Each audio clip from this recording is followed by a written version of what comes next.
ॐ भद्रं नो अपि वातयमनः।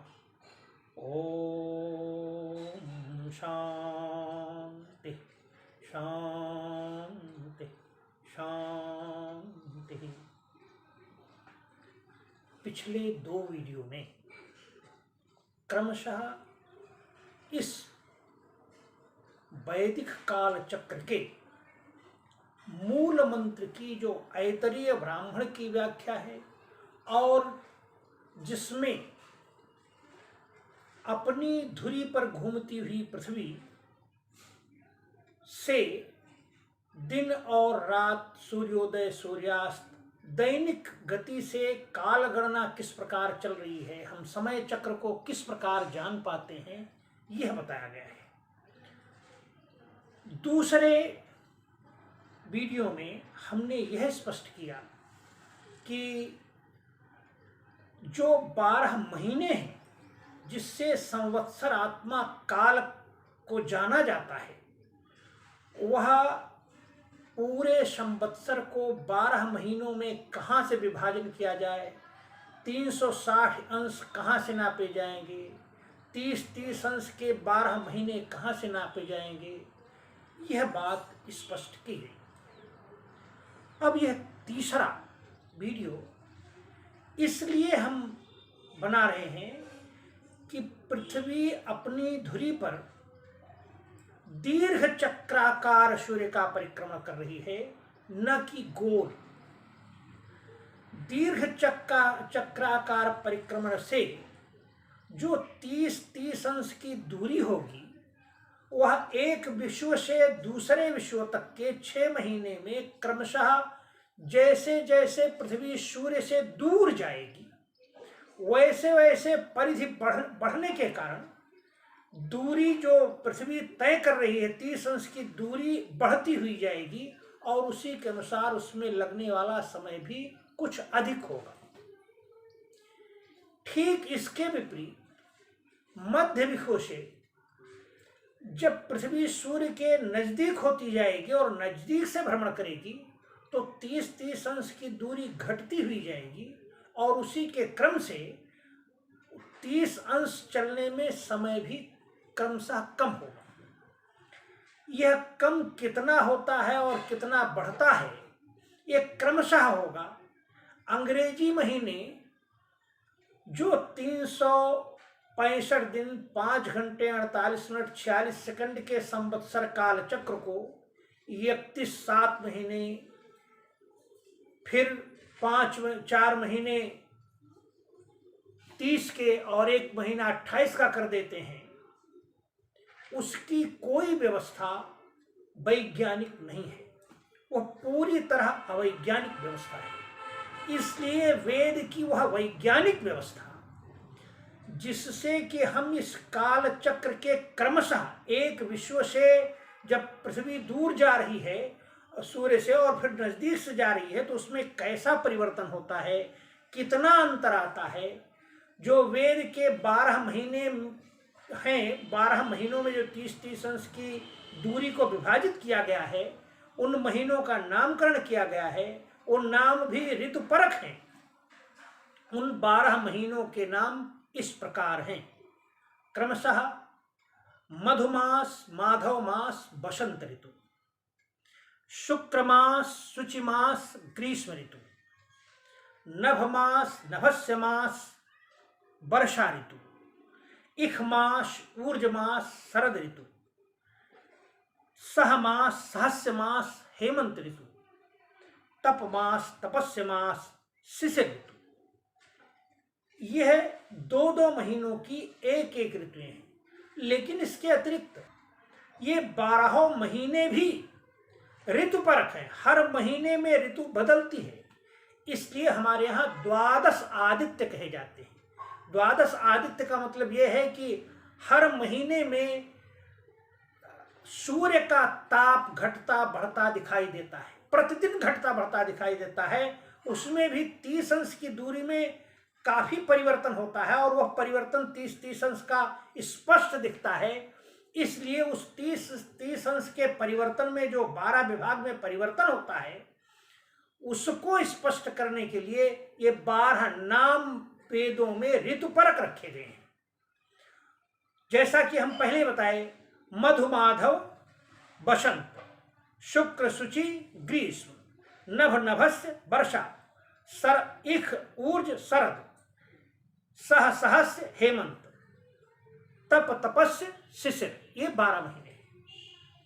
इन महीनों का जो पूरा यह चक्र है, यह 365 दिन 5 घंटे 48 मिनट 46 सेकंड का होता है। मधुमास की 30 अंश की दूरी चलने में पृथ्वी को, जैसा कि हमने अपना एक जो वैदिक काल चक्र बना है उसमें दर्शाया भी है, और वह यह है, इसमें एक सारणी दी हुई है। उस सारणी में मधुमास 30 दिन 10 घंटा 21 मिनट 14 सेकंड, इस 30 अंश की दूरी में जो विश्व दिवस से पहले 30 अंश की दूरी चलती है, उत्तरी गोलार्ध में जब दिन बढ़ना शुरू होता है, पृथ्वी सूर्य से दूर जा रही होती है, तो पहले महीने में 30 अंश की दूरी चलने में 30 दिन 10 घंटा 21 मिनट 14 सेकंड लगता है। उसके बाद दूसरा महीना माधव मास है। इस 30 अंश की दूरी चलने में पृथ्वी और दूर सूर्य से जाती है, तो 31 दिन 12 मिनट 50 सेकंड लगता है। उसके बाद शुक्र मास, और शुक्र मास में पृथ्वी और अधिक दूर गई हुई होती है, तो 31 दिन 11 घंटा 8 मिनट 26 सेकंड लगता है। यह पहुंच करके इस महीने शुक्र मास के अंतिम दिवस में पृथ्वी उत्तर तरफ जो जा रही थी उस अंतिम बिंदु पर पहुंच जाती है, और वहां से पुनः वह वापस वृत्त घूमता है दक्षिण की तरफ के लिए। जो घुमाव होता है, उस घुमाव में दूर पहुंच करके जो वेग में के कारण थोड़ा और ज्यादा बढ़ता है, और वो सूची मास है, उसमें लगता है उस 30 अंश की दूरी में लगता है 31 दिन 15 घंटा 17 मिनट 14 सेकंड। उसके बाद वर्षा ऋतु आ जाती है और सह मास आता है। इस 30 अंश, चूंकि अत्यंत गर्मी के बाद वर्षा होती है, वर्षा सूचिमास का मतलब भी होता है, सूचिमास में भी वर्षा होती है, क्योंकि पानी बरसने से ताप शांत हो जाता है और उससे वर्षा ऋतु आती है। तो वर्षा का में पहला महीना एक तरह से सूचिमास ही है, लेकिन ज़्यादा वर्षा नभ मास में होती है, और वह नभ मास में पहुंचने पर चूंकि पृथ्वी अब फिर वापस लौट रही है, नज़दीक से की तरफ जा रही है, तो 31 दिन 11 घंटा 2 मिनट 26 सेकंड लगता है। और नभस मास की 30 अंश की दूरी चलने में 30 दिन 21 घंटा 54 मिनट 24 सेकंड लगता है। इसके बाद इस नभस्य मास के अंतिम दिन समाप्त होने पर पृथ्वी पुनः विश्व दिवस पर पहुंचती है, जो शारदीय विश्व कहा जाता है। उत्तरी गोलार्ध में शरद ऋतु का आरंभ होता है, वह पहला महीना इख मास कहा जाता है। उस इख मास की 30 अंश की दूरी में चलने में पृथ्वी को लगता है 30 घंटा 8 मिनट 56 सेकंड, 30 घंटा 8 दिन 56 मिनट 50 सेकंड। उसके बाद ऊर्ज मास आता है। ऊर्ज मास और नजदीक पृथ्वी आ गई होती है, तो 29 दिन 20 घंटा 6 मिनट 2 सेकंड लगता है। इसके बाद सर्वाधिक नजदीक की ओर पृथ्वी पहुंच जाती है। हेमंत ऋतु, जो यहाँ पर उत्तरी गोलार्ध में अत्यंत ठंडा होता है, वह सह मास कहलाता है। उसमें 29 दिन 10 घंटा 52 मिनट 50 सेकंड लगता है। नजदीक से घूमने में कट जैसा जल्दी और होता है, और अगला महीना चूंकि दक्षिण सीमा पर पहुंच करके सहमास के अंतिम दिन दक्षिण सीमा पर पहुंचकर पुनः उत्तर की तरफ का मार्ग पकड़ती है पृथ्वी, और उसमें उस सहस्य मास कहलाता है, जिसमें 29 दिन 7 घंटा 25 मिनट 14 सेकंड लगता है। उसके बाद शिशिर ऋतु का प्रारंभ होता है, तप मास आता है, और उसमें फिर पृथ्वी अब धीरे धीरे दूर की तरफ की ओर बढ़ती है, तो उसमें तप मास आता है। 29 दिन 11 घंटा 24 मिनट 26 सेकंड इस महीने में 30 अंश चलने में लगता है। तपस्य मास में 30 अंश चलने में 29 दिन 21 घंटा 6 मिनट 50 सेकंड लगता है। और इसके बाद इस सहस्य मास के अंतिम दिन पृथ्वी पुनः वासंतिक विषुव पर पहुंच जाती है और वह पूरा एक चक्र संपूर्ण 365 दिन 5 घंटे 48 मिनट 46 सेकंड का होता है। इस प्रकार से 12 महीनों का विभाजन ऋतुपरक किया गया है। मध्यकाल में हमारे विद्वानों ने जब वैदिक इस काल गणना का किसी कारण से विज्ञान गायब हो गया, लोगों को समझने में कठिनाई होने लगी, पुनः वह वैदिक काल गणना को ठीक ठीक प्राप्त करना चाहते थे, तो उन्होंने पृथ्वी से विश्व दिवस को, जो आकाश में जिस रास्ते से सूर्य जाते दिखते हैं, जिस रास्ते से एक नक्षत्र पश्चिम को पूरब से पश्चिम जाता हुआ दिखता है, उसको विश्वत रेखा मान करके उस नक्षत्र मंडल, उसको ऋग्वेद में भी उसका उद्धरण है, और नक्षत्र मंडल उसको 27 और 28 नक्षत्रों का स्पष्ट वर्णन अथर्ववेद में हुआ है, उन नक्षत्रों में विभक्त किया गया था। और नक्षत्रों के नाम से वेद में चित्रा नक्षत्र पर पूर्णिमा तो चैत्र, ज्येष्ठ विशाखा नक्षत्र पर पूर्णिमा तो वैशाख, ऐसे 12 नक्षत्रों पर पूर्णिमा के आधार पर चांद्र महीनों के नाम की। लेकिन ये चांद्र महीने रात्रि में चंद्रमा को देखने के लिए हैं, उनसे ऋतुओं का कोई संबंध नहीं है। मध्यकाल में इन दोनों चीजों को जोड़ने की गलती की गई। ये दो बिंदु अलग अलग हैं। चांद्रमास चंद्रमा को रात्रि में दिखाते हैं, जबकि ऋतुपरक जो ऋतु नियामक महीने हैं, मधुमास, माधवमास, शुक्रमास, शुचिमास, ये वैदिक महीने ऋतुओं को दिखाते हैं, दिन के घटने बढ़ने को दिखाते हैं, दिन प्रतिदिन जो ऋतु बदलती है उसको दर्शाते हैं। मध्यकालीन ज्योतिषियों ने उसमें और चिंतन किया कि कैसे वह वैदिक ऋतुपरक स्थिति को प्राप्त किया जाए, तो उन्होंने उस नक्षत्र मंडल के जो 27 और 28 नामकरण अथर्ववेद में थे, उन्हीं के आधार पर इस नक्षत्र मंडल का 12 विभाग करके, चूंकि 12 महीनों का नाम वेद में उपलब्ध था, तो उन्होंने 12 विभाग करके उनका राशि नामकरण कर दिया, मेष, वृष, मिथुन, कर्क, सिंह, कन्या, तुला आदि। यह विभाग अब से 1720 वर्ष पहले हुआ होगा, इसलिए कि गणित करने पर यह अंतराल आता है।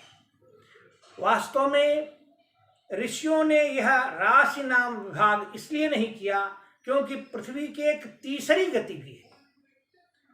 वो तीसरी गति अयन गति कही जाती है, जिससे पृथ्वी का झुकाव किंचित खिसकता हुआ लगता है, जिसे आज का वैज्ञानिक लट्टू घूमने की उस तीसरी गति के समान कहता है। जैसे लट्टू अपनी धुरी पर घूम रहा है, थोड़ा परिक्रमा करता हुआ भी दिख रहा है, और धुरी पर घूमते हुए वो अपने झुकाव को भी धीरे धीरे बदल रहा है।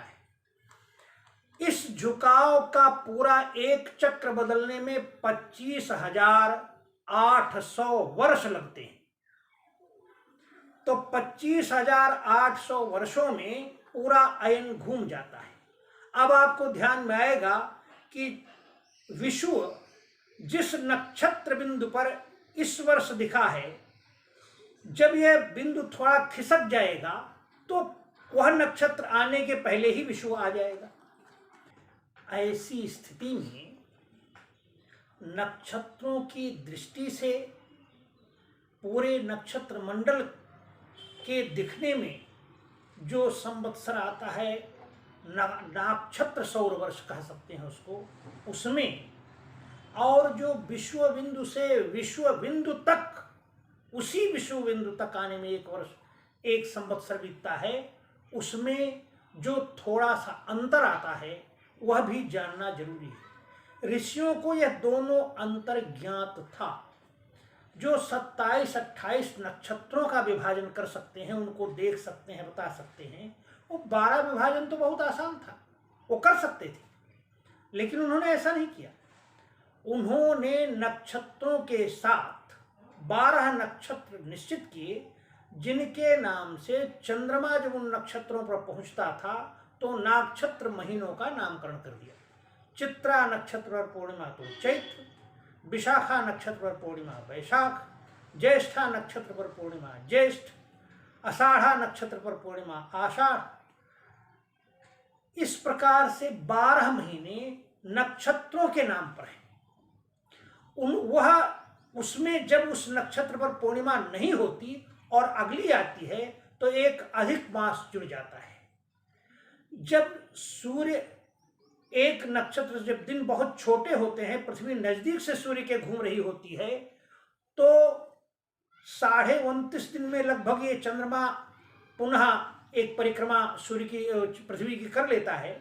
उस परिक्रमा की दृष्टि से 29 दिन 8 घंटे में ही जब हो जाता है तो करीब 13 वर्षों में एक ऐसी स्थिति आती है जो उन्हीं छोटे महीनों में आती है कि एक बार जिस नक्षत्र पर पूर्णिमा आनी चाहिए थी, पुष्या मघा पर, वहां ना आकर के अगले नक्षत्र पर आ जाती है, तो वहां 6 मास होता है। और इस 6 मास और अधिक मास को जोड़ करके अपने आप ये जो चांद्र वर्ष हैं हमारे, नक्षत्र सौर वर्ष में बदल जाते हैं।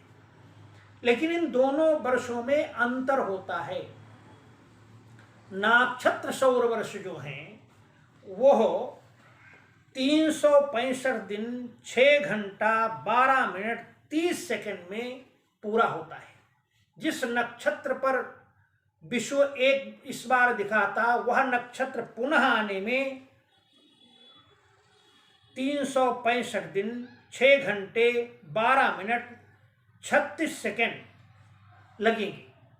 जबकि पृथ्वी विश्व, जो मूल विश्व दिवस है, विश्व बिंदु है, वह उससे थोड़ा पहले आ जाती है और उसमें 365 दिन 5 घंटे 48 मिनट 46 सेकंड ही लगते हैं। इस प्रकार प्रतिवर्ष 23 मिनट 50 सेकंड पहले ही विश्व दिवस आ जाता है नक्षत्र के आने के। इसके कारण जब कभी यह 12 राशि विभाजन किया गया था तो मेष राशि पर, तब मेष राशि पर ये मधुमास या विश्व दिखाई, मेष राशि के प्रारंभ पर विश्व दिखता था और वो 30 अंश की दूरी में पूरा उन्होंने मेष राशि बनाया, वो कहा था, जिसके चलने में एक महीना वो नक्षत्र मास होता है। ऐसा मध्यकाल में लोगों ने बनाया और वो 12 राशियों को मेष, वृष, मिथुन, कर्क, सिंह, कन्या, तुला, ये 12 नामकरण उन आकृतियों के आधार पर कर दिया। उसके कारण वह जो उनकी अपेक्षा थी कि हम वैदिक वर्ष को प्राप्त कर लेंगे, उस समय तो प्राप्त हुआ, लेकिन प्रतिवर्ष 23 मिनट 50 सेकंड अंतर होने के कारण वह अब करीब 24 दिन का अंतर पहुंच गया है। मेष राशि का प्रारंभ विश्व दिवस आने के 24 दिन बाद होता है। इस प्रकार से 24 दिन वह बिंदु उस मूल विश्व बिंदु से हट गया है। इसी कारण से वैदिक ऋषि विश्व दिवस से, विश्व बिंदु से ही काल गणना करने पर इतना बल देता है, न कि किसी राशि से। तो यह हम पहले बता चुके हैं कि 12 महीने, उनके जो प्रति महीने में समय लगता है वो कितना कितना है और उनका एक क्रम जो है वह क्रमशः घटना और बढ़ना होता है। अब इसमें जो महीने 30.5 से कम हैं उनको सबको 30 का मान लेने से, और जो 30.5 से अधिक हैं उनको 31 का मान लेने से बहुत साफ साफ 5 महीने 31 दिन के और 6 महीने 30 दिन के स्पष्ट हो जाते हैं। पहले चूंकि विश्व से गणना आरंभ होती है, इसलिए विश्व के बाद आने वाले प्रथम मास मधुमास में ही चौथे वर्ष वह जुड़ता है और चौथा वर्ष जो है वो लीप वर्ष, वह भी मधुमास भी 31 दिन का हो जाता है। और इस प्रकार से वह सीधे विश्व बिंदु से चलने वाली गणना जो 300 वर्षों में एक 31 होने पर भी नहीं होगा, व्यवस्थित चलते रहती है, क्योंकि यहां विभाजन विश्व दिवस से होता है। इस रहस्य को, इस तथ्य को वैदिक ऋषि भली भांति जानते थे। इसलिए उन्होंने जो पृथ्वी परिक्रमा कर रही है, वैदिक काल चक्र जो है, उसका विभाजन विश्व दिवस से किया, विश्व बिंदु से किया, न कि किसी राशि के, किसी नक्षत्र के प्रारंभ होने के बिंदु से। इसलिए वह काल गणना आज भी सही है और हजार लाखों वर्ष बाद भी वही रहेगी, कभी नहीं बदलेगी। यह उसकी वैज्ञानिकता का तथ्य है। इस तथ्य को ध्यान में रखें। अगले उसमें हम महीनों का एक जो वैदिक काल चक्र हमारा ऋतु क्रम है, वह किस प्रकार का है, इसको क्रमशः बताएंगे। धन्यवाद।